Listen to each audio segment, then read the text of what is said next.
ओए झोले केपी को झोले में साले तेरो काम छैन यार भोट आउँछ यार झोले में ए झोले के भन्छ रे घरमा उहाँ केपी भ्यान्चोतलाई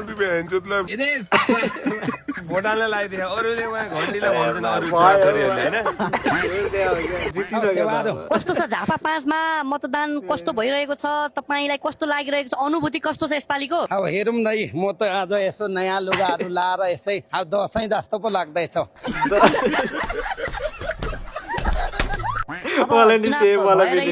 सक्यो म त अघि हालिवरी आइसकेको कि अब यो चुनाव त कसलाई हाल्यो के हाल्यो त्यो त भन्नु मिल्दैन नि भरे कराउँछ घरको बुढीलाई त सोध्नु मिल्दैन सेम तकमै बुढा जसरी बोल्नु लाइदिन मिल्छ उहाँ सबै मेरो बुवा हो ए तपाईले यो सबै खोल्नु पर्यो फोनहरु बोक्नु भएन सब खोल्नु पर्यो है पुरै नखोल्दा हुँदैन हैन होला घडी पनि खोल्नु पर्यो गाह्रो पो हो त भोट हाल्न मन रे गाउँ आइयो यहाँ गाउँ आएछ भैँसीलाई घाँस हाल्न पर्यो ल लडेर मैले